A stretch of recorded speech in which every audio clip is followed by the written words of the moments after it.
os detalhes de um plano quase perfeito. Uma mulher é acusada de dopar o marido para ficar com a fortuna dele. Segundo a família, o homem passou cerca de 2 anos sob o efeito de remédios. O plano foi descoberto por acaso durante uma conversa da esposa com uma amiga. O que mais chamou a atenção dos investigadores era o destino que ela dava ao dinheiro. O homem que conversa comigo no sofá do apartamento é o mesmo que aparece internado na UTI de um hospital em estado crítico.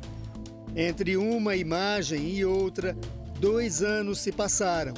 O empresário, dono de uma fortuna avaliada em 50 milhões de reais, perdeu tudo que tinha. O filho acusa a ex-companheira do pai de ter se apropriado de todo o dinheiro e de ter planejado a morte dele. Ele afirma ainda que ela dopava o empresário com altas doses de remédios controlados. Ela fala no áudio, entendeu? Que ela dopou, que ela tomou tudo do meu pai. Como prova, o filho apresenta áudios em que a mulher admite ter dado os remédios continuadamente. Roubado. Meu ex está tão assim abobado, sabe, que ele foi assinando tudo para mim sem saber. Por quê? Por causa do... Ela comemora ter tomado a fortuna do empresário e conta como planeja gastar o dinheiro com o amante. Eu quero pôr na mão do 200 mil reais por mês pra gente gastar, viajar, passear, andar de iate, como ele gosta, sabe? Ter carro zero todo ano. Com a saúde debilitada, o empresário faleceu no ano passado. Agora a justiça investiga a ex-companheira. Estas fotos mostram o seu Benedito Amaral em diferentes momentos da vida. Ele cresceu na roça e já adulto foi morar em São José dos Campos, no interior de São Paulo. No final da década de 80, seu Benedito morou no Iraque de Saddam Hussein. Ensinava os militares a operar tanques de guerra comprados do Brasil e voltou de lá com um bom dinheiro. Ele ganhava, na época, como fosse o dinheiro de hoje, isso ele me relatou, né?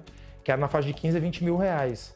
Só que ele foi para lá ganhando 350% de risco de vida, fora o salário dele.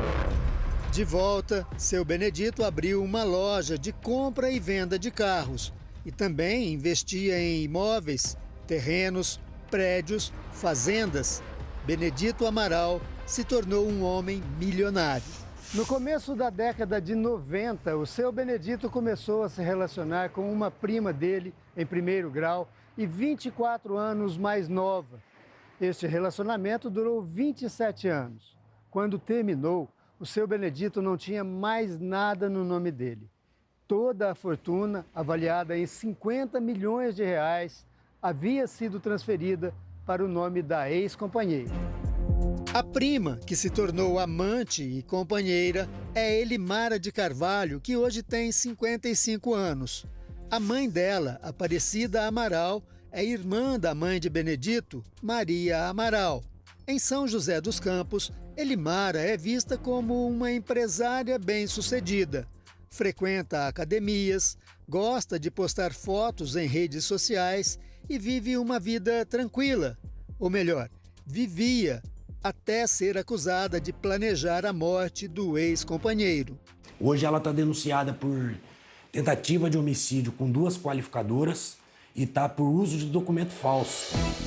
O relacionamento de Elimara e seu Benedito terminou oficialmente em 2017. Na época, a partilha estabeleceu que cada um tinha direito à metade do patrimônio. Mas, segundo o filho, embora separados no papel, Benedito e Elimara continuaram se relacionando. Acabaram se reatando. Aí não foi feita a separação. 2 anos atrás, Fabrício recebeu uma ligação do pai, como se fosse um pedido de socorro, e foi até a casa dele. Esta foto mostra como ele encontrou o pai, deitado numa cama, de fralda e delirando. Meu pai estava assim, com um cachorro na sarjeta, assim, jogado, sabe? O quarto sujo. Na casa estavam 2 mulheres, supostamente cuidadoras contratadas por Elimara, responsáveis por dar a ele altas doses de remédios controlados. O marido da síndica me ajudou eu descer com meu pai, coloquei meu pai no carro, saí com meu pai e aí eu internei meu pai. Seu Benedito passou 1 mês na UTI de um hospital da cidade. Quando teve alta, ele passou a viver com o filho. O homem, que teve tantos milhões de patrimônio, só tinha agora o dinheiro da aposentadoria. A ex-companheira conseguiu passar tudo para o nome dela. Foi nessa época que conversei com o seu Benedito. O ano foi 2022. Ele dizia que tinha sido vítima de um golpe e denunciava a ex-companheira. Mas a polícia de São José dos Campos não abriu investigação. E sem uma denúncia formal, a reportagem não avançou. Em setembro do ano passado, seu Benedito ficou doente. Deprimido, andava com imunidade baixa e contraiu meningite bacteriana. Ele faleceu aos 75 anos. Durante quase 2 anos, o filho do seu Benedito fez várias denúncias contra a ex-companheira do pai. Mas a polícia nunca encontrou motivos suficientes para indiciá-la. Até que poucas semanas atrás surgiram novas provas, áudios gravados pela própria Elimara, onde ela conta como agiu para se apossar de toda a fortuna do empresário. Pensa, que ex-marido daria tudo para ex-mulher assim, sabendo que a ex-mulher tem outro homem? Porque o meu ex está tão assim abobado, sabe? Que ele foi assinando tudo para mim sem saber. Por quê? Por causa dos que é a desgraçada maldita dos infernos. O medicamento a que Elimara se refere é um hipnótico para tratamento de distúrbios do sono.